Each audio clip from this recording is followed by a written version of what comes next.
This time we're going to take a look at Perfectly Clear Complete, and we're going to look at it from a perspective of not working on an individual portrait, but on a group portrait here out in bright daylight. We're going to walk through each piece and see what it can do for us. So, as you can see, the shot was taken from above in daylight. So we're going to start with the pre-processing.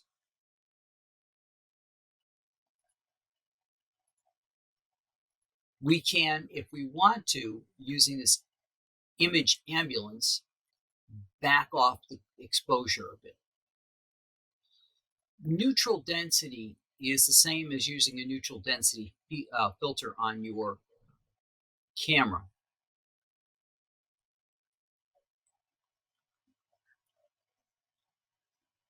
So we'll take that off and just use the neutral density, and you can see that it made no real change at 70.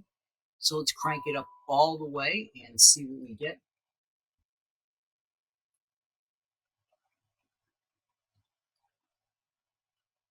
And you'll notice just a little bit of a change. The whites look a little bit more white, kind of, but it's not making much of a change to it. So for this photo, we don't have to worry about the pre-processing. Let's look at the tone. Tone also allows you to change your exposure again. So what you would use the ambulance for is if something's really out of sync, you would use that to make the changes before you came in here.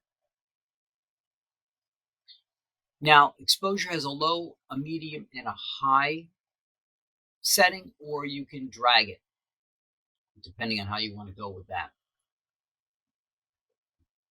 Let's turn all of these off so we're just dealing with one at a time.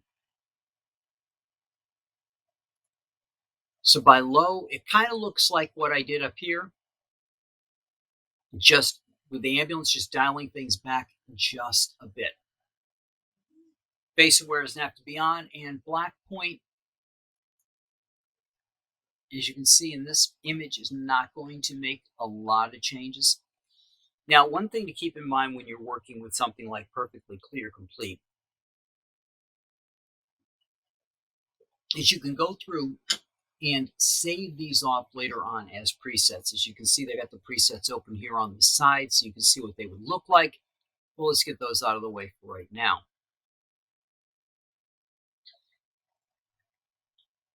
Depth. Depth can be interesting on a portrait. It's not going to do much for us here, but what it can do on a portrait is create that depth of field aspect, so things look a little bit more like they were shot with a better focal length lens. Contrast. I have a tendency to push the contrast up, and you can see why right here. See how it punches in just a little bit more, gives you a little bit more depth to the image. We can actually go up a little bit more on that. And you can see that it makes the image pop just a bit. Skin and depth bias and light diffusion we're not going to worry about. This is more something you would want to use, light diffusion, as a in a portrait.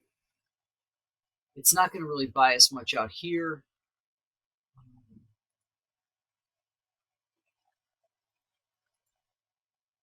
Yeah, neither of these are going to do much for us with this image out in daylight. So let me turn off the color ones here so we can see what they'll do for us. Color Restore will allow you to bring back some of the color if it got washed out in one of your other settings for the most part. And you can see what it does as you drag it up. It really changes the image itself. In this case, it might not be bad to turn it up just a bit, but again, it's almost like I'm making the exposure a little less. Now, if we just look at vibrancy, and you can see what it looks like all the way up, it's the same thing you would use with any other vibrancy. Fidelity,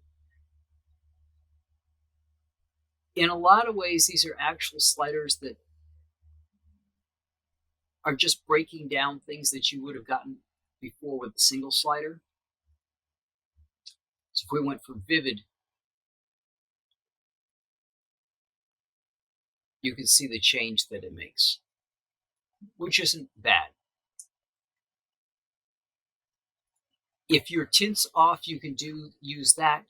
If you want to enhance the sky, you can do that. If you've got foliage that for some reason you need to enhance, with the grass in the background, you can see what's going on with that. It's turning just about neon. Turn that off. We'll put the restore and the fidelity on. Details. Here you can do with sharpening, you can play with your noise. Now, bear in mind that all of these have a slider at the top that just does everything. So you can turn everything off if you want to. Now, the rest of these sliders in here are specific to a person. If you're doing a portrait, faces, eyes, skin. So we're going to get rid of all these. Now we're going to look at finishing tools. This is where you could add your extra touch if you wanted to do some kind of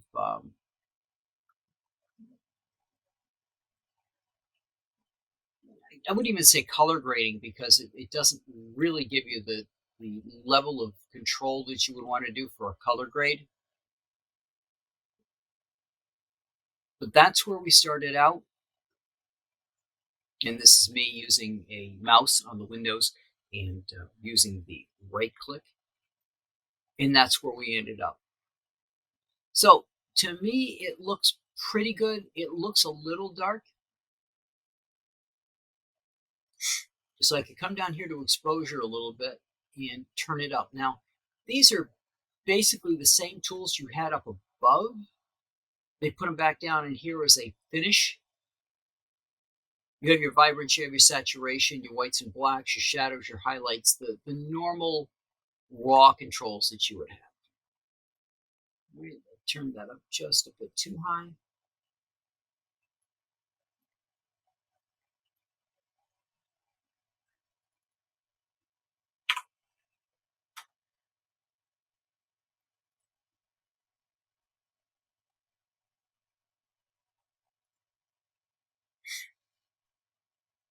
And here we have the image.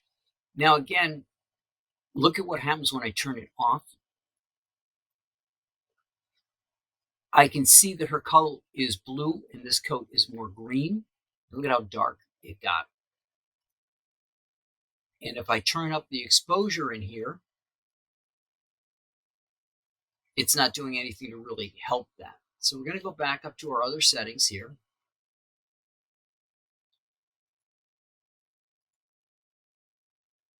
And now we got the blue back. The color restore is actually taking away the blue.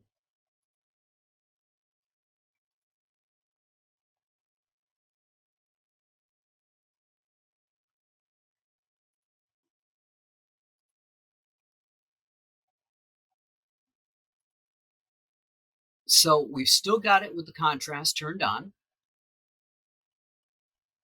Fidelity is going to take it away on vivid. Standard kind of leaves it there. And vibrancy is okay. If I do color restore, it just strips the photo of everything that I really want to see in that detail in the colors. Now I could go down here to saturation. I could dial it up a little bit, or I could change the vibrancy.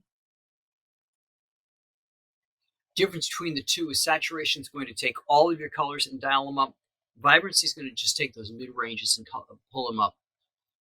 And I like that better because now I've got the blue. So another thing to keep in mind when you're going through is to constantly do this check, because you can get carried away with what you've done and go too far on it. As you're doing things a little bit at a time, I hate that. You can actually lose sight of what the original image was because you might be dialing it off just a little bit here and a little bit there. So obviously, when you look at here at all of these other tools that you've got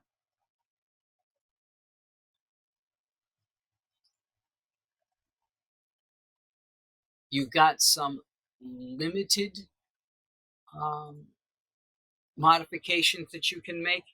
This tool is designed much more for doing portrait work.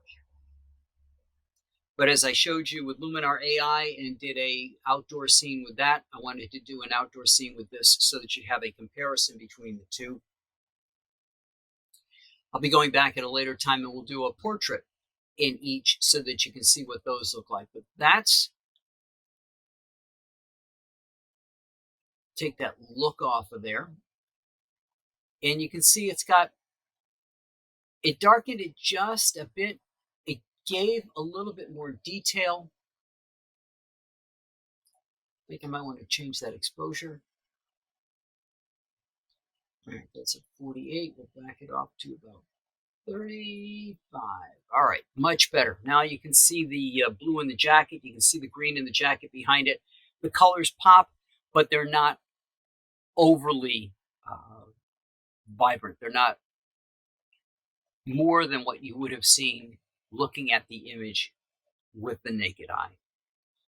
So that's what I've got for you this week. Again, we'll go back over the other tools as we start to do more portrait related work. And at that point, we'll bring in Lightroom again. We'll look at the Luminar AI, and we'll come back in here and see what Perfectly Clear Complete can do.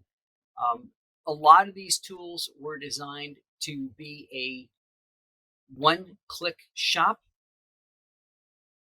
And by that I mean you come in here, you'd have your preset, you'd click it, and you can see what that just did, what we lost in the color.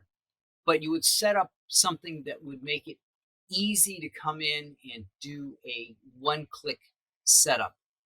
You'll notice here that depth bias smooths out the ground around them as well.